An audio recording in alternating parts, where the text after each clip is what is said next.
Right.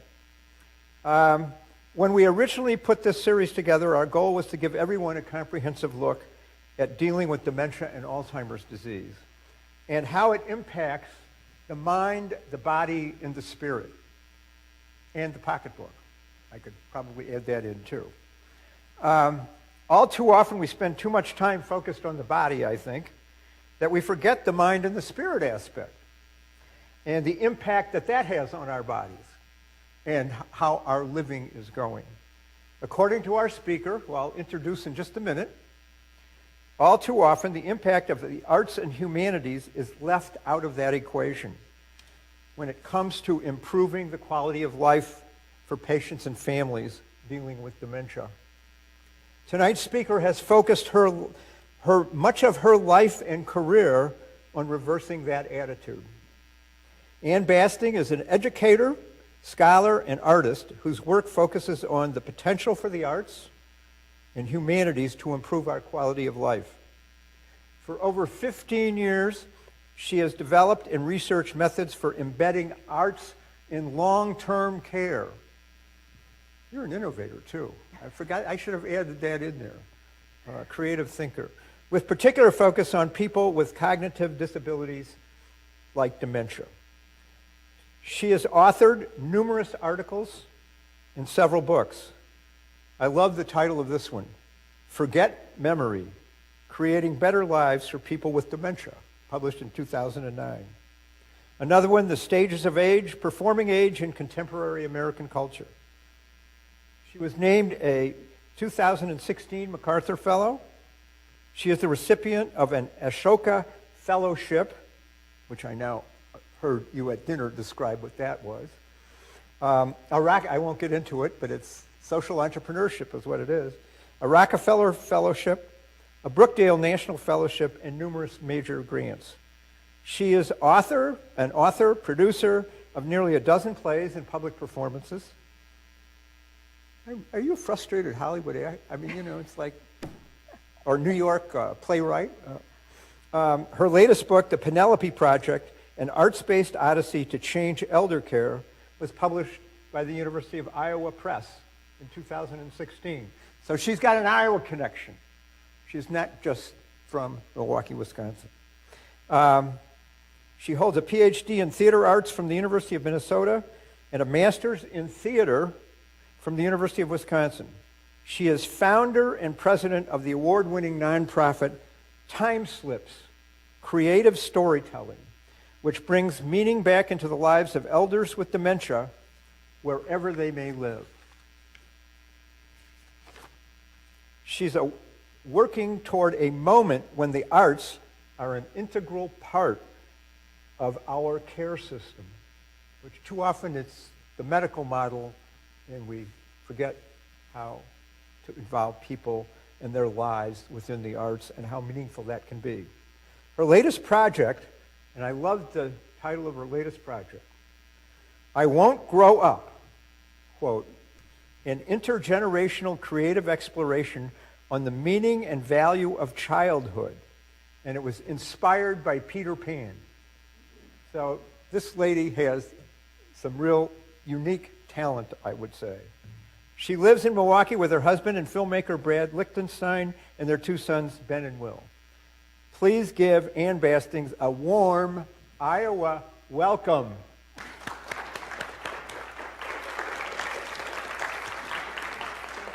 Thank you, sir. Is my mic on and working? Can you hear me? First of all, I have to say thank you for that totally lovely introduction. And also, thank you to my incredibly generous hosts and my dinner mates who are here tonight, but also to all of you who've come to hear, because you are the brave ones. Not just because it's sleeting, which you are brave for that as well, but also because we're talking about aging and dementia. And that is really, there's a force field around that, as we were talking about. People don't want to think about it. They don't want to deal with it. They would put it off as long as we possibly can. I'm going to start some slides. Oh, I also wanted to say, oh, that's me. Different hairdo. It's up to you. Yeah, it's okay. I also wanted to say hello to the online people. And do I need to stand in a certain place for them to see me, or can they see the whole thing? They can see the whole thing. Oh, that's great. Okay, great. So everybody say hi to the online people. They might have questions later. So when you walk down the pharmacy lotions and potions aisle, it's a really good indicator of our cultural attitudes toward aging. And when you see things like anti-aging, age killer lotion, I'm not kidding, that is actually the name of a little black bottle called Age Killer, about what our cultural attitudes about aging are. And it makes one really wonder about what is it that we're afraid of? What is that fear that Kent was talking about that keeps us from really living a full life as an older person? And I now have my benefitas with my, I'm finally entering a place where people are like, well, you're young, you don't know what we're talking about. I've been doing this work since I was 25. So it's been a long road to get here, and every time a gray hair would come in, I would celebrate so that I could cross into the threshold of legitimacy, I'll tell you. So when you research, when you do a Google search on fear of aging, you know what's really interesting? That's what comes up. It's all women. If you press fear of aging and image, that is the top search right there, captured. That doesn't mean that women are more afraid of aging than men. It means that that's what the culture assumes, right? And that's how it's marketed. The fear of aging is marketed according to gender. So those pharmacy aisles are very gendered. Now, I think, I've done some research in psychology. There's a psychological theory called terror management theory. I don't know, has anybody ever heard of that terror management theory? My friend over here probably has. Terror management tells us that the reason we're afraid of aging is because it reminds us of our mortality. And as an animal, as a human animal, we're wired to not want to, for survival. So we don't want to think at all about dying. But I'll tell you what, if you dig into those research studies, the psychology professors who did those studies did them on their most convenient samples, which is who? College students. So that research is very age-based. And I can see with the trip down the pharmacy aisle or the age-segregated cultures that we live in which older people are very segregated from younger people, that they would be afraid of it. They wouldn't know how to deal with it. They don't want to think about it. They don't want to think about it. But if you do the same research and ask older people what they're afraid of, it's meaninglessness. We want to know that our lives have meaning. And to me, that's what's at the root of our fears of dementia. And to me, that's where I come in, and also it's very gendered. If you Google search fear of meaninglessness and press image, this is what you get. All of these male philosophers who write about meaninglessness. It's really interesting how those two things were very gendered in that search. So to me, my work has become all about meaningfulness, especially because people assume that Alzheimer's, living with Alzheimer's and living with dementia, that your life, I think that's one of the crippling fears, is that suddenly it's going to become emptied of meaning and purpose and value. And that's the last thing that we want in our lives. But I've had 25 years now of working with people with dementia. And I'll tell you what, it's been some of the most meaningful work ever in my life. So I feel as though my work is now pushing that forward and letting people know that that time of life can become incredibly meaningful for everyone around the experience. To me, meaningfulness starts with awe. Awe. You're welcome. So this is a picture of me and my mom. Awe goes way back for me. This is my first trip to the mountains. I grew up in Janesville, Wisconsin, And I have to say, I know you say I'm from far away in Milwaukee, but I'll tell you what, we are all in flyover country. We are all living there. And to me, driving out to Colorado for the first time and driving around corners and seeing Independence Pass was just one breathtaking moment after another. And my mother developed this funny little phrase. She would say, "Look, a magnificent vista." And it became, every time we'd turn a corner and see a new opening of mountain and valley and trees or whatever. And it became a moment that really has become a catchphrase in our family. If you ever sit down with my sister or me or my brother and we are playing Hang the Man just to pass the time, the first clue is always going to be magnificent vista, and we get it out of our way, we guess it, and then we go on to something else. It's just become part of our banter in our family. So I wanted to ask you, actually. Most speakers will say, put your phones away. If you wouldn't mind, if you have a cell phone and you can text someone, get your phone out and ask someone, text someone that you know well, okay? Usually the first person in your favorites list. Ask them, what gives you a feeling of awe and wonder? And after you do that, put your phone on vibrate so it doesn't ring and it doesn't sound when it comes back. And then I'm going to come back to this at the end and ask you if somebody responded to you, if you got a response and what that was. So what does awe mean? When I say awe, and this comes back to the feeling of awe, what do I mean by that? So awe, an actual definition is from Piff, who's written a lot about this, is an emotional response to a perceptually vast stimuli that transcend current frames of reference. So it has two parts. One, you perceive a vastness. Two, it makes you change the way you think. In other words, it blows your mind. That's really sort of the synopsis of awe. Another version, a direct and initial experience or feeling when faced with something amazing, incomprehensible, or sublime. That comes from a really interesting book that I became obsessed with, and it's from 2015, called The Neuro Phenomenology of Awe and Wonder. It's an interdisciplinary research team that came together to study what happens to astronauts after they come back, having seen the world from afar.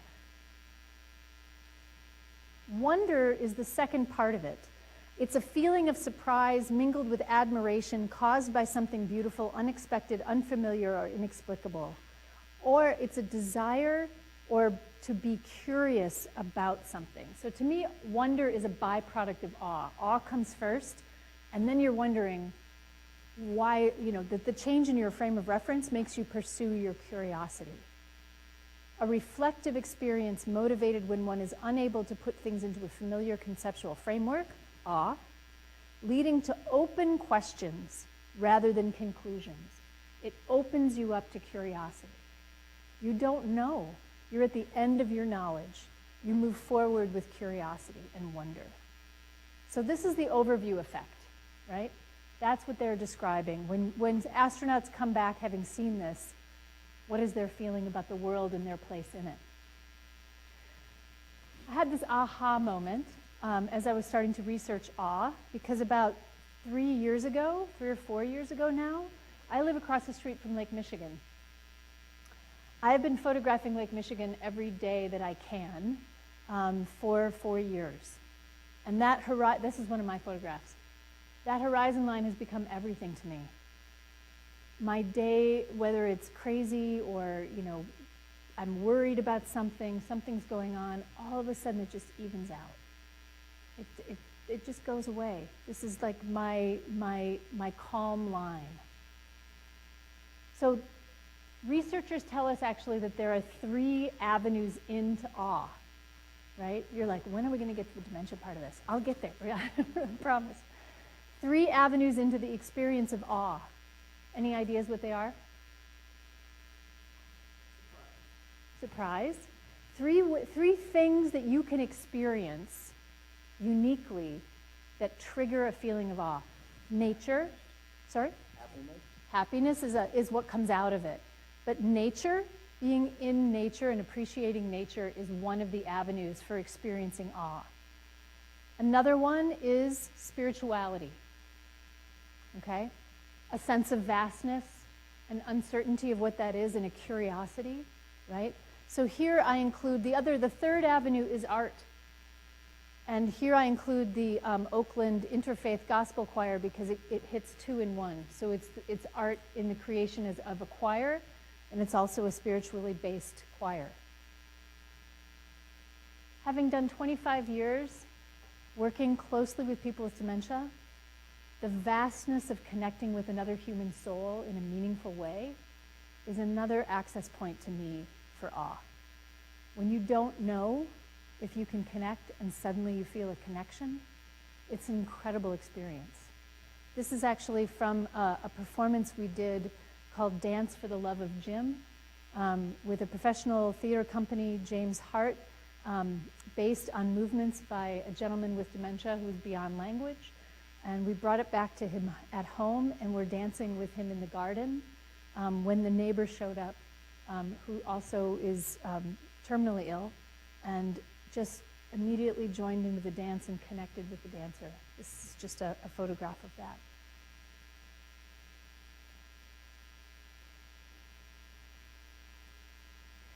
Really interesting research has just started to come out recently about awe and its impact on human experience and human life. Small doses of awe yield a boost in life satisfaction. You can tell that the research dates on this are no more than 2012. Awe inspires us to be good to others. Awe expands our sense of time, changes our decision making, and improves well-being. Awe leads to humility, and humility is associated with better social relationships, increased altruism, greater well-being, and resilience. That's just 2017. Humility facilitates social integration.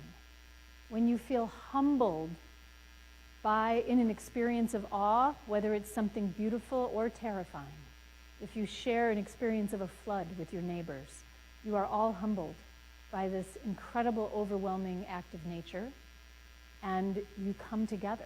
It is an act where you are all kind of level playing field, and it facilitates social integration and bonding.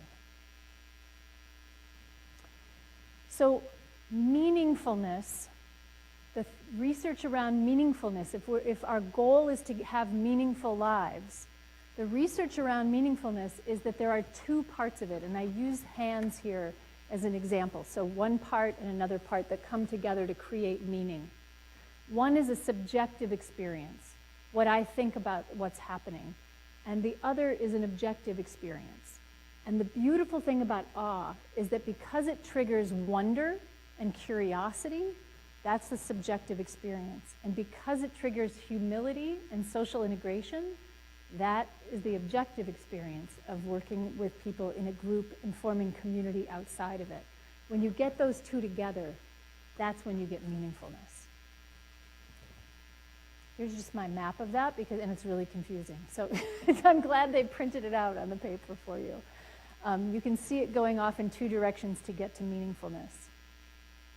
So I've really come to see all the work that I do in the arts, which is one of the avenues for experiencing awe, as facilitating experiences of awe for people in whose lives awe has been taken out. If you think about people living in a memory unit somewhere, what is their connection to nature? They don't have it anymore. Maybe they lived on a farm, or they loved walking, and it's very, very difficult to suddenly be closed in and not have access to that. Many places do incorporate the arts, but it might not be at the same level that they loved before. So oftentimes these experiences of awe are not part of their access to them, is not part of their daily lives. So I have these things that I'll just go over briefly because they're kind of the core tenets of the work that I do with time slips for facilitating awe through what we call creative engagement, inviting someone into creative expression. One is improvisation. Is anyone here from theater or the arts know the core tenet of yes and? Yes and is the core of improvisation. And what that means is that you look around at the world around you and you observe what's happening, good, bad, whatever, and you say yes, and you add to it in a positive way. So if you've ever experienced kind of comedy improv, which is what most people understand improv to be, what happens is that someone will give you a suggestion, plumber and cue ball, or ask for two strange things. You say, all right, I'm going to be a plumber who plays pool, right? You say yes and. And this is a phenomenal approach. And it's really core to working with people with dementia, because you accept wherever they are at that moment, and you move with them positively. You don't try to correct or move them out of whatever emotional reality they're in. You accept, embrace, and move with it. Beautiful questions are questions that open a shared path of joint discovery. Again, in every one of these, what we're trying to do is not correct a person, but embrace where they are and encourage more expression. So beautiful questions, rather than be yes or no, or asking someone a question that has a right answer that they might not know, you ask a question that opens up the path to expression and meaningfulness with no right or wrong, right? So an example, we did a big project with Meals on Wheels, actually, where we sent out beautiful questions with meals for, I think, 45 weeks. It was almost a year. And we would ask questions like, what do you treasure in your home and why? What is a well-worn path in your home? What is a well-worn path outside your home? And what blocks your path? What's the most beautiful sound in the world? Questions that just kind of open up your curiosity and your sense of wonder. The next one is proof of listening. As a facilitator, your job becomes to make sure that you echo back what you're being heard. You're saying yes, right? Whatever the person is saying, you're giving them proof that they've been heard. And that can come from echoing what the person says, eye contact and gestural mirroring, writing down what they're saying and taking it seriously. Any of those techniques, there's a lot of different techniques to give proof of listening. Another one for me is rigor and value. And you'll see that in a lot of the work that I'm going to show you shortly, which is that to show someone that you value them, you treat their expression with value. So if you were ever going to frame something or put it on paper, what is the quality of the paper you're going to use? Where are you going to put that picture when you hang it up, and how will you frame it?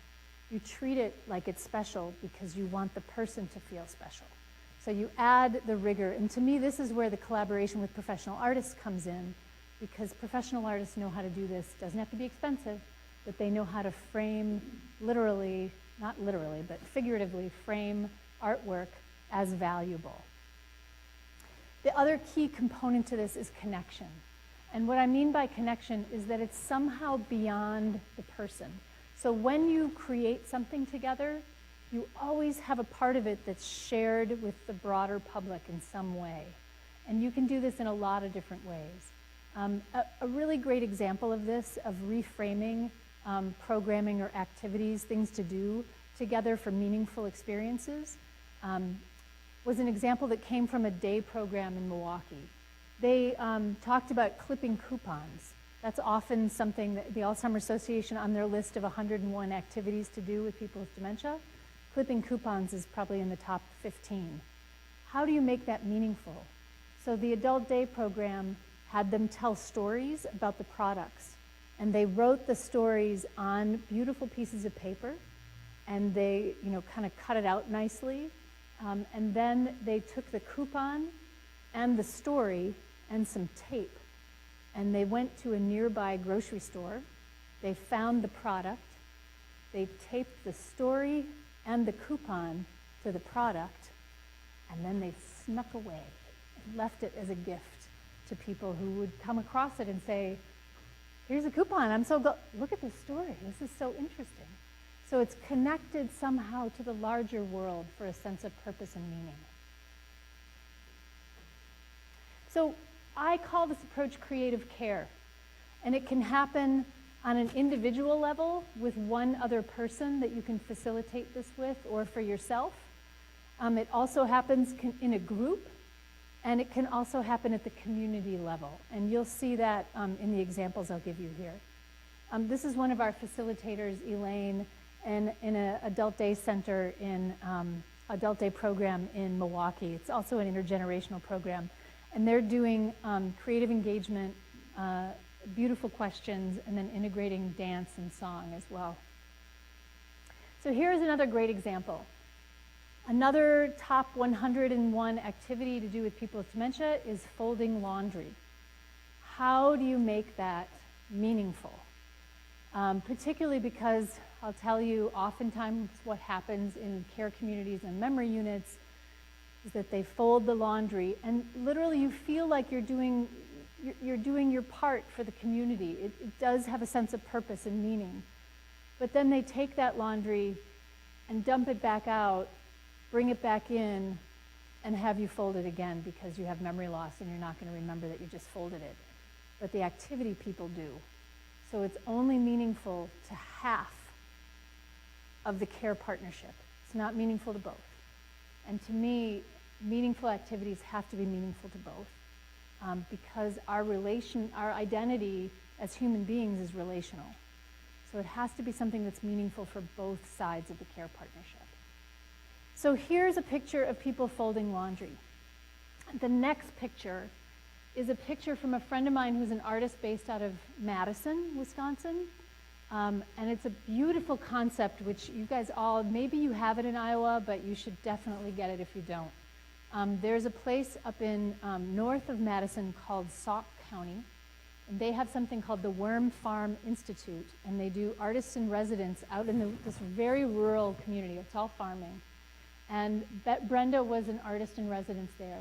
And then every fall, they have the Fermentation Festival, where the artists' work, which is all site-specific in the farmland, is on display, and people come and drive around and see all the artwork.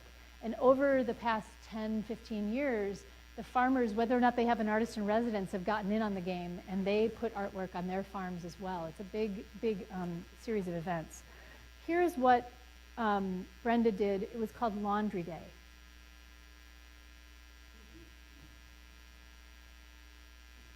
That is an experience of awe from the artist's perspective, right? So how this happened was that she gathered people in the community. She asked for material in 3 different colors. If it wasn't in that color, they dyed it together. They figured out how to lay out these big clotheslines together, and then they hung them all up together. And this is just a couple of the elders in the community that helped her do it. This is something called the Dawn Chorus. It's out of Ireland. And it's a group of people who sing together. The Dawn Chorus has become something that is done all over the country of Ireland. Now, the Dawn Chorus has a specific meaning, which is in the morning, the birds, when they sing, are called the Dawn Chorus. And so this chorus gets up and sings at about 5 in the morning, right? So it's not for everyone, but one day a year in the month of May, which is called Bealtaine, spring, the Bealtaine Festival in Ireland, the Dawn choruses get together from all over the country, are all singing at the same time. So that's also the connection to other people, literally in your choir, but also knowing that you're connected to something bigger and meaningful across the entire country of Ireland. This is a project I did in 2014 called The Crossings. I use this because oftentimes too, I think programming and figuring out what to do with people with dementia to be meaningful, people assume that activism and community activism is no longer possible. But we identified through the Meals on Wheels program intersections where people wanted to cross but had stopped trying because they thought it was too dangerous. And then we formed groups to actually do a performance of street crossings at 3 of those intersections in order to teach drivers to see and stop for pedestrians. And this Nancy here is walking with a walker. At this intersection, there were 5 senior care apartment buildings around the intersection. and a grocery store on the corner. Every single one of those senior care buildings had a van to take people to the grocery store because they didn't feel safe crossing the street. And a lot of people want to try to have a normal life and walk to cross the street, if you're in independent living, even in apartment buildings.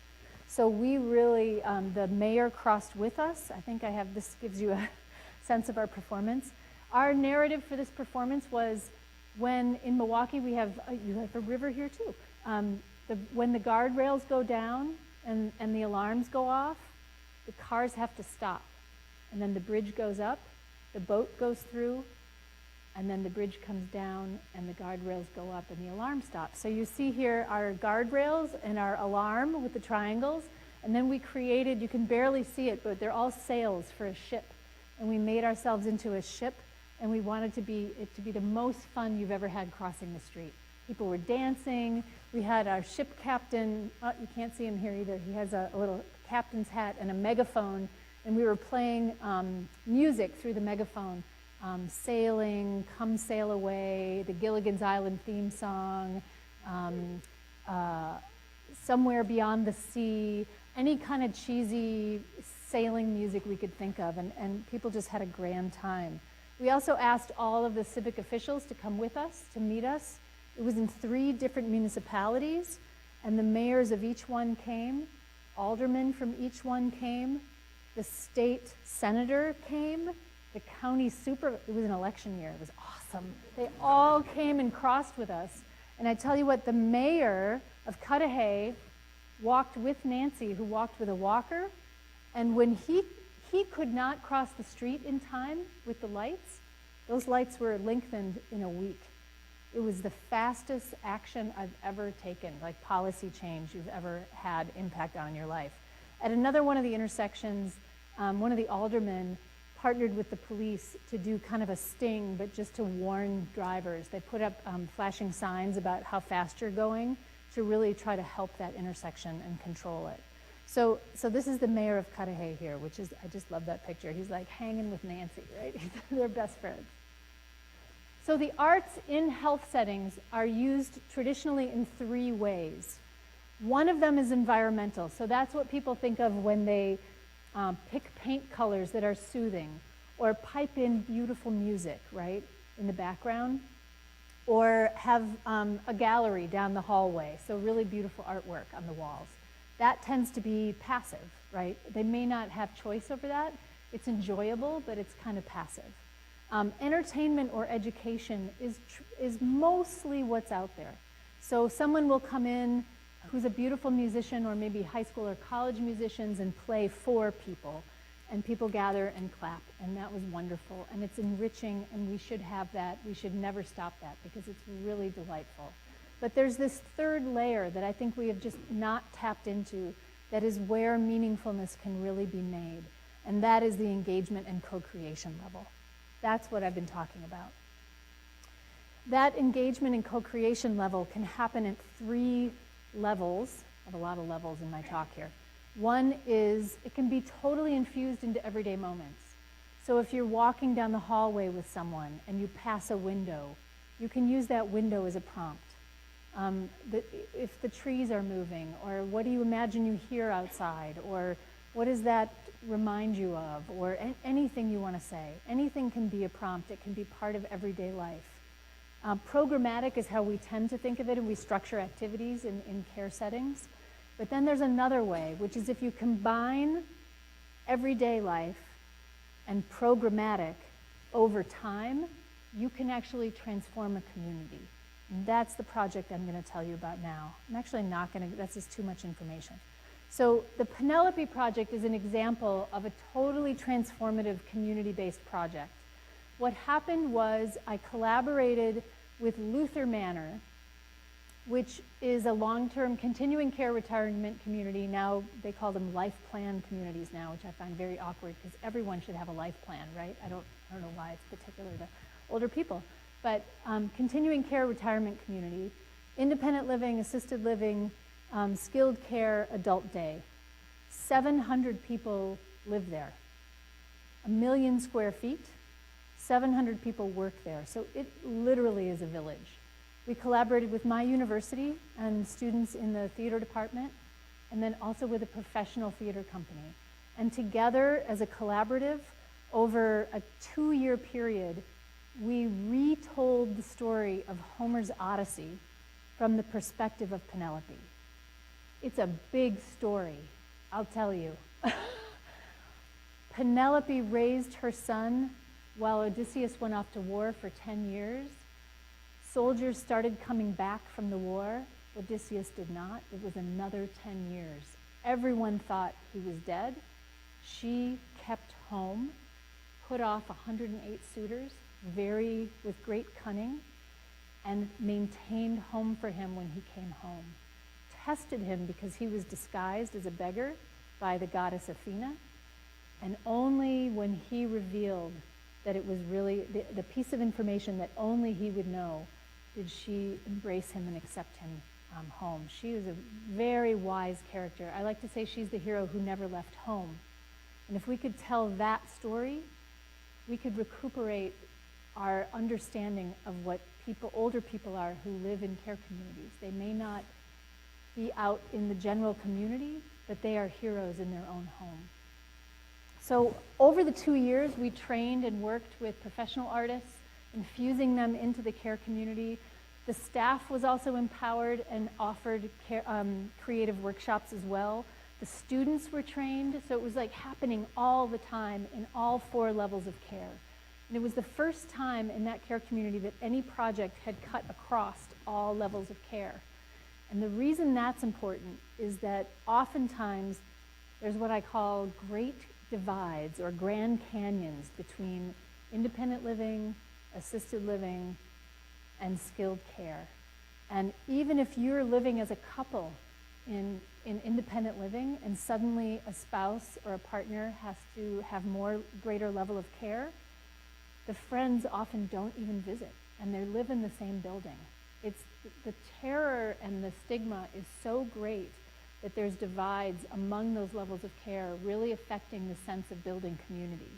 So this project was a real concerted effort to try to do that community building across the levels of care, to bring people back together and to do something so interesting that family members wanted to come and participate as equals with the elders in the creative workshops, and they did. And they became part of the play performance that was part of the final culminating event, an original professionally produced play that we staged site-specifically in the care community. This is a scene from the banquet scene, which we staged in the assisted living dining hall. This is a professional performer, James Hart, and Caroline Imhoff, who played Athena, shooting an arrow through 12 axe handles, which is something to prove that he is, in fact, Odysseus. That was a wild scene, I'll tell you, because it also leads into the slaughter of 108 suitors. It's a daring scene to stage. And this is the final performance where we invited anyone who wanted to play Penelope in the final scene. It was an open chorus, and they welcomed Odysseus home. It was quite powerful. Do you want to see a little tiny snippet of that? Let me run back here.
So those are actually that's actually the last line of the Penelope story in the Odyssey.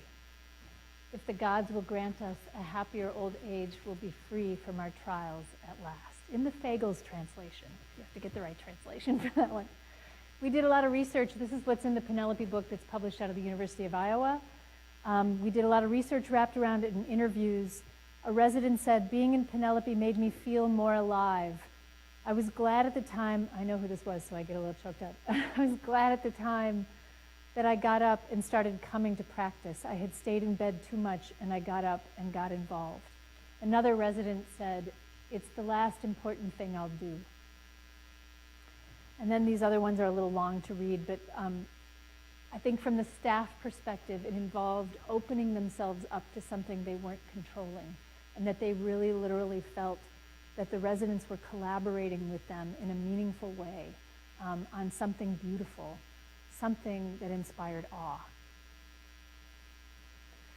So I've also been doing, and I'll address this pretty quickly and then wrap up, work with students. And I wanted to particularly talk about that here because we're in a university and because I think collaborating with the next generation of the workforce and of the next generation that is going to age is really important. And the three different types of student engagement that we've really worked on with time slips is volunteer work. And that's usually a semester long. At my university at UWM, they put out a call every semester for students who want to learn creative storytelling. They come from all over the campus, every different discipline, and they take the online training. And then our Center for Community-Based Learning, Leadership, and Research coordinates sites for them to go out and practice the storytelling with people with dementia. Some of them are congregate care sites, some of them are memory cafes, informal gatherings of people, senior centers, wherever they're going, meal sites. Then at the end of that semester, they hold a little tiny celebration where they share the stories that came out as a gift back to the elders. The second one is when it's embedded in coursework. So there was a communication disorders class at UWM that just embedded this as service learning inside their semester-long class.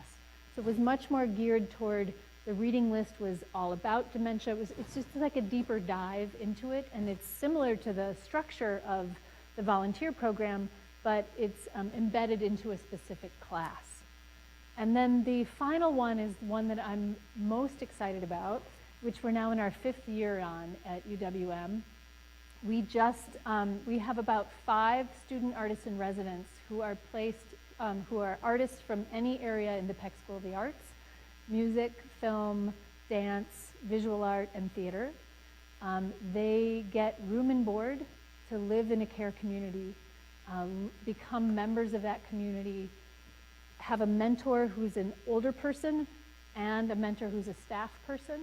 Together, after about 2 months of just learning who people are and what the organization is and what the community is like, they articulate a goal for their work for the year. And then they work on that goal with their arts workshops. And then at the end of the year, we hold a celebration at that site and also a shared celebration across all the sites called the Flourish Festival. And we're planning that for June 3rd this year. I have some pictures to show you. So these are the student volunteers who go out in a team. This one had students from anthropology, social work, and theater, which is, I love that they're totally interdisciplinary. And then this is a kind of a collage of the 3rd year students in the Student Artist in Residence program. Close-ups, this is Ian. He lived at East Castle Place. He's a visual artist. He was selected to be part of Black Cat Alley, which were a series of murals that were painted in an alley on the east side of Milwaukee. He took his friends from East Castle Place out to see the murals, which was not very far from their care community, and then afterwards went to a local coffee shop, and this is one of my favorite intergenerational pictures of all time. They're just deep in conversation about, and she is letting him have it about something. I just love that. Giving her a piece of her mind. This is Molly. This was her 1st year as a SARE, working at St. John's, particularly on the memory care unit. She is now at East Castle Place in her 2nd year, And I think she's going to get hired to help us build peer mentorship nationally for students who want to take our credit course for this and do this in their own communities. This is Erin, who lived at High Point, was greatly beloved at High Point. Here she's helping another Sarah, actually, who's holding a poetry workshop, but she did visual art there with them. This is one also at Flourish last year. We asked the Sarahs to actually put up some of their journal entries they do field notes on the walls for people to kind of understand what their experience was like. I'll read this to you because it's hard to read from far away. Advice from Thelma, and then you see, oh, you can read it up there. You can see Thelma. Don't spend your time with a bully. Find the best catch. Even through the crummy days, look at the good things you've been given. That is what matters. And I love you too. Now go do your homework. A project we did last year in Wisconsin, we got civil monetary penalty funds. I was talking about that with someone at dinner, to train 50 nursing homes in the creative community of care approach. And that is creative engagement techniques, and then building them into a community building event. You see the blue dots are all the nursing homes across the entire state, and then the red dots are the cultural organizations with whom we partnered. And we partnered with not just your traditional art museums, but with the Freshwater Fishing Hall of Fame, with the National Historic Cheesemaking Center, because we had to, we're in Wisconsin, the Museum of Wisconsin Art, the Circus World Museum in Baraboo. These are kind of beloved, iconic organizations within the state, and we created a care guide that they could use for prompts that were meaningful to them. From that, they told stories. I'm not going to have time, unless you want me to afterwards in the question period, to play you this clip that we made of an elder reading a story that came from their nursing home. They also choreographed the story, and then we gave the choreography and the audio recording of the elder reading the story to an animator who created karaoke. I kid you not, I have karaoke here for you. But I'm going to keep going because I want to make sure I get to questions. So then we're building off of the Wisconsin project to the Kentucky project, which is very similar. We took apart the story of Peter Pan, and we're collaborating with professional artists in Kentucky, rural areas of Kentucky, to partner with the nursing homes to turn them into vibrant cultural centers that can be resources for their communities. Again, we want to do something so interesting that the families want to come in and participate as equals with us. We are exploring themes gleaned from the story. What is flying? What is a sense of home? What is childhood? What did it mean to you? What are the songs and the stories and the foods? What is the tastes of childhood? And then on the other side, what is this adulthood that we're so afraid of? Adulting is so hard, right? Like, what is the difference? What is that mean to us? It'll get a little more saucy, I'm sure, right? Like, what are the songs and the tastes and the stories of adulthood? And then at the end, the final piece is what are those elements of childhood that we want to make sure every child experiences, because not all children get to experience childhood. And on the other side, what are the elements of adulthood that we want to make sure every adult can experience, because not all adults get treated like adults. And then how can we, across generations, advocate for each other? This project ends with 3 creative festivals in the spring of 2019. So look for that. There's the regions. Anybody want to experience what they... So I hope it has been a vastness of the work that we do, a daring to reach for a level that kind of reorients the way we think about programming and what to do that's meaningful with people with dementia. And the experience that the experience of dementia does not have to be meaninglessness. It can be meaningful all the way through to the end, depending on if we can teach people to do creative engagement and to dream of making meaning on a scale that others find meaningful. Anybody get an answer from their text? No? No friends? Yeah. What'd you get? My What are you talking about? see if you can explain it. Yeah, did you get some? Acid. You know what? It is definitely a feeling of vastness that reorients the way that you think and makes you curious. Actually, it's really interesting that there's a study that a lot of the people who went into the ministry people who tried acid had spiritual experiences, actually. It's really fascinating. Yeah. Childbirth, yep. Anybody else get one? Yeah? I got this back from my 26-year-old daughter. Asked her what gives her a feeling of awe and wonder. She immediately replied, "A really good sale with free shipping." She is a practical gal. That's funny. Did you have one?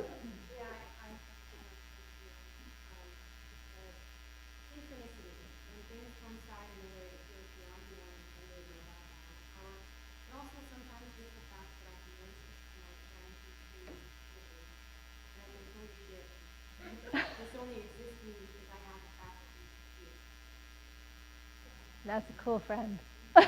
Yeah. Lovely. Anybody else? Yeah. I heard that from a couple of a couple. The woman said in the open in the mid-60s, remember that baby with creativity, and gives his natural forces. Yeah. So my mom was just diagnosed, and I asked her what fills her with awe, and partially similar to, wanting to make sure people can hear, what kind of music do you love so that you can make sure that they have that for the rest of their lives? What kind of feelings of awe, what makes them feel awe and wonder? And she talked about nature, and she talked about, I have actually the quote, I'll have to come out of this. Mom says, awe comes when something wonderful or unexpected comes to a person. It could be when you are seeing your newborn baby or grandchild, seeing how tall Ben, who's my older son, became last year, and how kind someone is to you and takes care of you like Dad does for me. It could be during a spectacular event in nature, like a beautiful sunrise or sunset, or seeing the beauty of the Catalina Mountains when I get up in the morning. I was in awe of Henry, who's my nephew, when I saw his routine in Hamilton, and of Will, who's my younger son, his smile when he sees you. I can even be in awe of finding a perfect jacket or a dress like my new red one. So there's practical in everything. And then I asked my dad, and he said, not a word I often use, but as I think about it, a word that does describe how I occasionally feel. It is how I feel when nature belittles us with a hurricane or a tornado or a massive brush fire. Being in awe of something doesn't always mean something beautiful. It can be horrifying. So I guess I'm in awe of nature's natural forces, their unpredictability, and sometimes good and sometimes not so good. That's particularly interesting when you consider that he's the caregiver.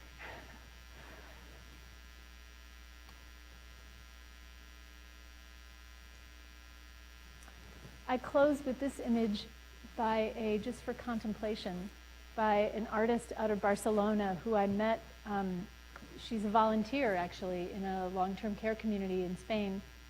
And I asked her, I love her illustrations, and I asked her if she could illustrate this moment of shared wonder and imagination. And this is what she created. Thank you, guys.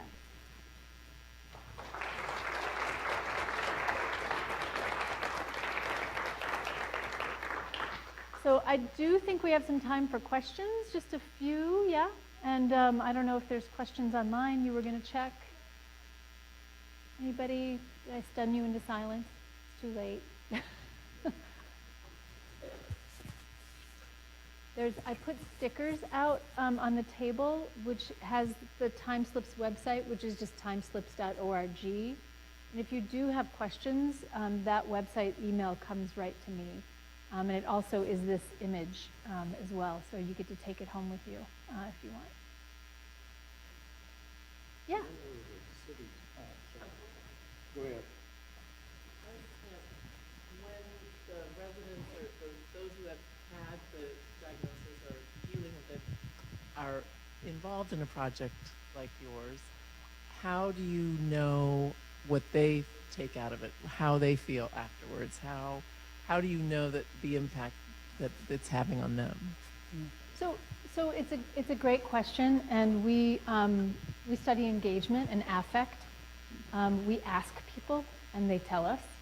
And I think one of the things is that the creative workshop and the joy that it creates is enough.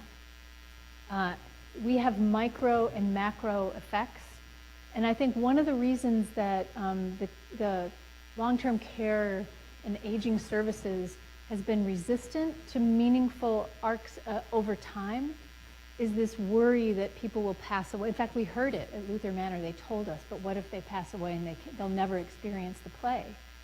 The play becomes a living memorial to the people's contribution, and people felt the importance of what they were doing, even if they knew they wouldn't make it.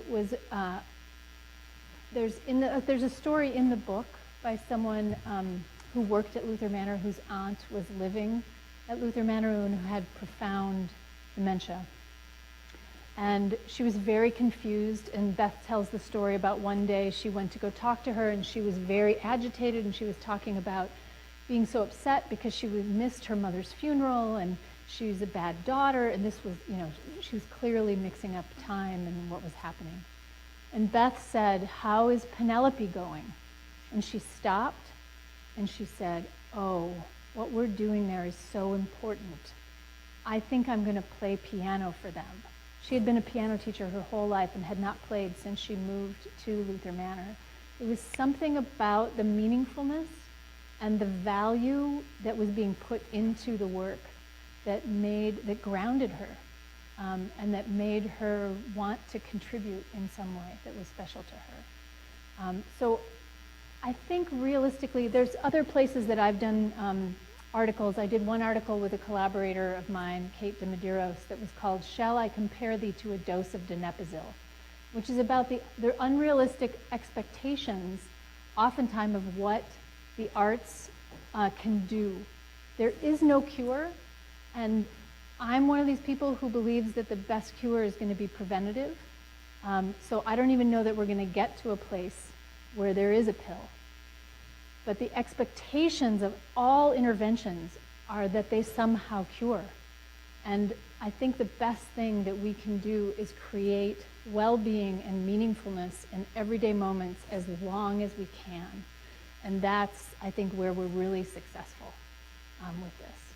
So there's a lot of different mechanisms for assessing affect and well-being now, and the ones we're using in Kentucky are also reading the minimum data set of the nursing home data about clinical depression, reducing clinical depression, also improving positive behaviors, also affect, just reading joy and laughter, and participation, people who want to come out of their rooms, people who want to participate and do participate. Did that answer? Yeah. Anybody else? We have a comment from someone online. Daryl says, "I texted my daughter. She said mountains literally, and the women who move mountains figuratively." Oh, that's great. Any other questions? Yeah. I'm curious, have you ever tried any methods of engagement that would be more related to current events? I was just wondering if there had ever been any methods of engagement tried that are more related to what's happening in the world today and current events. If that might have some different effect than some exploratory like you demonstrated earlier. So one of the things that I talk about, and I didn't include the slide, which I'm just realizing now, is that one of the approaches that we use is to shift from an expectation of memory and fact to an expectation of imagination. So particularly with people in mid stages of dementia symptoms, I mean, it's so murky about what even that is, where if you asked a question about current events, or even a specific question, the chances that the pathway to that answer is open is pretty minimal. And so you're in a failure situation where the person, you're asking someone to overcome loss in order to participate. And sometimes that can breed a feeling of shame, and that's where we see a cycle of closure, a self-editing, and not participating. And actually, when that starts, it kind of is a downward spiral. Can be more and more self-editing, more and more silence and internalization. Whereas when we shift and open up to these open questions, which can be based on current events, or like the Crossings project that we did, that's very current. It's actually a very real life event. You're asking someone to respond out of strength, and any kind of answer that they have, it can come as a gesture, it can come as a sound, it can come as a word. You're echoing absolutely everything in order to encourage more communication and expression. And then you're putting it into a meaningful context. So when we work with visual prompts, we often say don't use pictures of celebrities, because there's an expectation in the back of their mind that they should know who it is. Whereas if you use an iconic image and just say, what do you want to call them? Where do you want to say it takes place? There's 1,000 answers that can come out. And they're allowed to respond out of strength rather than out of loss. Does that make sense? A little bit? I think so, but it still kind of gives me the opinion that we're giving up on a certain portion of living when we don't do that, and when we just tailor our effects to be something that we know that they're going to be able to respond to. And I'm not saying that's bad. I'm just making that observation. Yeah, I would say we're giving up the expectation of fact. That doesn't mean fact doesn't come in. Fact comes in all the time. A really great example of sort of having my mind blown about the capacity of people to respond was with Penelope. What you saw in the final chorus, we had a quest to do what was called a welcome dance so that we could welcome Odysseus home.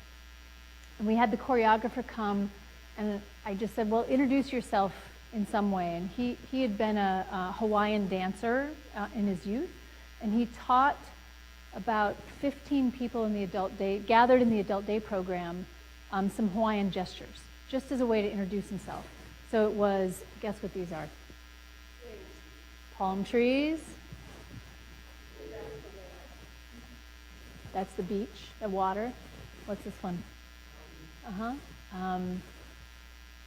Wind, right? This is my soul and my spirit. This is my heart is open to you, or I love you. What's this one? Yeah. So they got these so quickly. They were learning.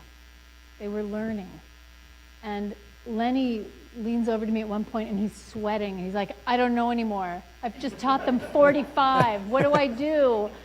And I said, ask him the question. Using those, how would you welcome someone to your home? How would you show them that they're welcome? And Richard Kalinowski, who sat in the front row and was deep in dementia, said, my heart is open to you. My soul and my spirit welcome you to my home. I am calling you. I am hearing you. Your eyes sparkle like the stars. Everybody in the whole place could have fallen over. It was just incredible that he learned and he expressed. And I think we don't even know what's in there because we're insisting on certain pathways. And when we loosen that, we can discover this thing. But I think there's a lot of fear of letting that go because we're afraid of what we're letting go of as well. And I don't mean that as a bad thing. It's an innate human thing.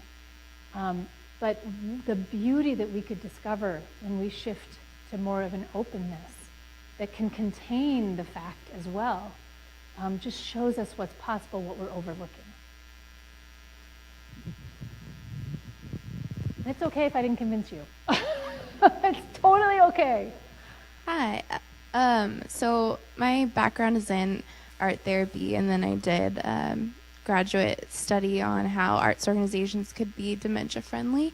And I have a project right now where I am hoping to connect with people who are in the early stages of dementia and kind of capture their life story before that, is essentially forgotten. But I'm discovering, and my grandma is in this stage right now as well. And I'm curious, in your experience, do you know of ways, or how can we work as caregivers or people just in their lives in the community to kind of support that wonder and as they progress, where they're aware of like what's going to happen, but they're still in a place where there might be some fear associated with that.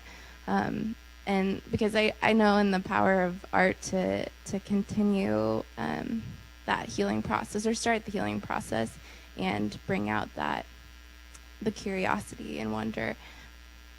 But I guess I'm just curious if as you've worked with across the different levels of care or stages of care, if there's a way to kind of integrate that in those early stages. So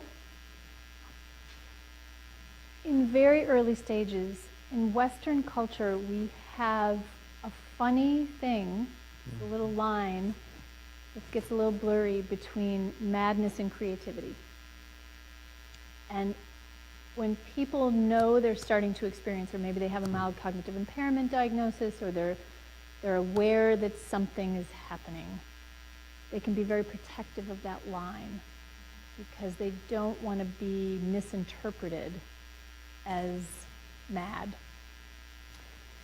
So oftentimes what you're describing is soothing, of share a memory with me. But you can still do that in an open way that doesn't trigger the self-editing piece. And those are questions like, rather than say, what was a moment that you were the most proud of in your life? We did coaching for StoryCorps of how to change their facilitation questions to be more open. So instead of that, when you ask someone that question, you ask them to think of every moment in their life, ever, pick one, compare it to every other moment, and make sure that's the most proud they've ever been, right? So tell me what makes you proud is a much more open way of saying that, right? So that they don't have to make multiple cognitive steps in one. And that can be tricky to figure out how to phrase those. Those are the beautiful questions as well. I personally think that the earlier you get people comfortable crossing over that line, the better you're setting them up for meaningfulness all the way through. And oftentimes that's you depicting your comfort crossing that line. Because if you don't cross it, they don't want to cross it, right? And so if you value what's coming out in the imagination, of the imagination, and you participate as an equal, and you're not direct, it's not like copying something, there's much more freedom of expression, that is more welcoming. Does that make sense?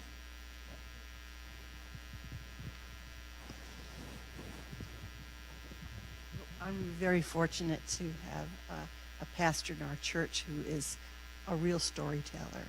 And so many times he'll take a story that we all have heard thousands of times, and he'll say, now forget whatever you've heard about this story.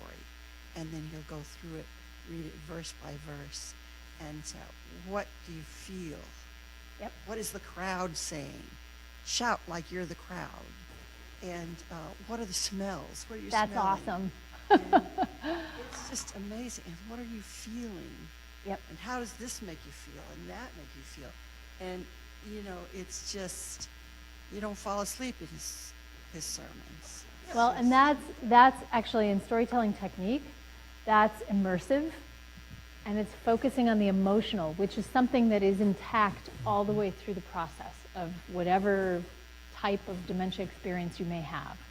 That access to the emotion and triggering the senses is exactly what's there and what you can bring out. So that kind of an immersive story experience is just perfect. And it's collaborative as well. So you have that feeling that you're co-creating with other people and that anything you would say is right? Because it's your interpretation of that story. One of the things I love doing is creating soundscapes, which again gets you off of sort of rational linear language. But if I said ball game, we could create an entire soundscape of what that meant and then make it together almost like a choir, but it's also a story, right? And it's immersive experience. I just love that stuff. And then also choreographing. Like we could tell a time slip story based on a prompt and then say what movements are in there, and then we can all do the movements. It's getting really late. I'm not worried about you all getting home on time. But if there's any other questions? The other thing I can do while you're leaving is play that video if you want to see the karaoke, just for fun. Okay. This may still be live. I have a question. I have two questions. Yeah. All right. I don't know whether they're concluding or Thank not. you for coming. When I listen to the conversation that goes on in terms of how the arts can really impact, my two questions relate basically to, it seems to me you have great words and wisdom that many families probably don't understand. And I'm saying family caregivers. I was kind of impressed by your questions down there, just in the sense of saying, wait, are we screwing it up? No. By, you're not. By loving someone? Yeah, No, you're not screwing up by loving someone. But I mean, my point is simply, it seems to me you have some really great advice or counsel for family members on the things that are going to tend to make. Here's what we're doing. Yeah. For time slips, we now see 3 pillars of our work. Yeah. We're working with aging services, which is a lot of what you heard tonight. Working with students for the next generation. Right. And then we're working with family and friends. And we're starting a new thing called engagement parties, which are grassroots parties, just informal gatherings of friends.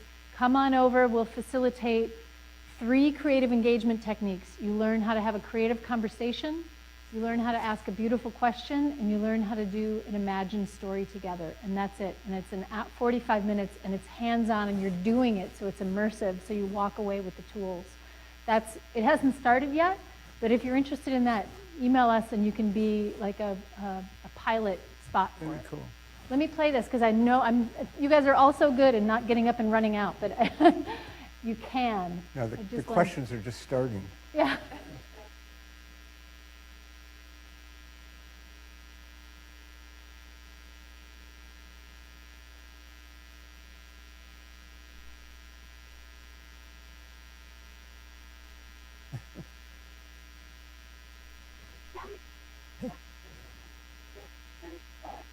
So there's 2 sets of movement that I'll teach you.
So then they choreographed and they did this for the saxophone Oh, wow. and this for the drums.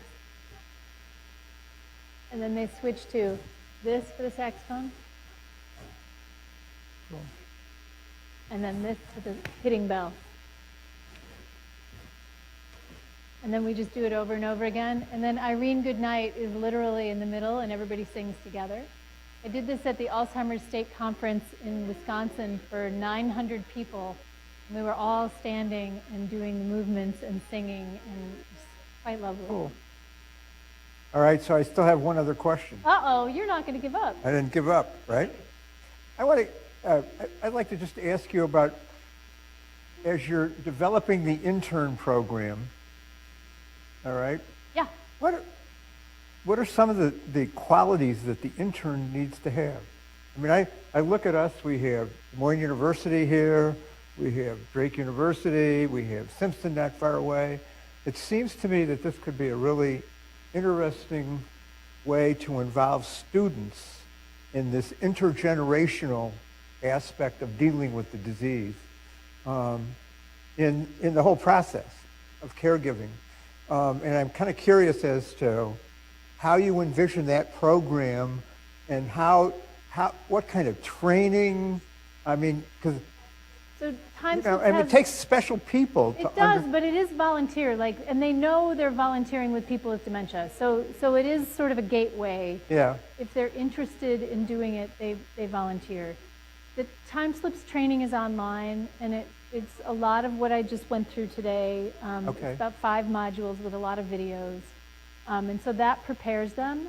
And then they go out to the site and they have an orientation by the person who's in charge of the site. We do coaching with people as well if they come up against trouble or have a question. That's why we're setting up peer mentors across the country as well. But that's the volunteer and the service learning piece.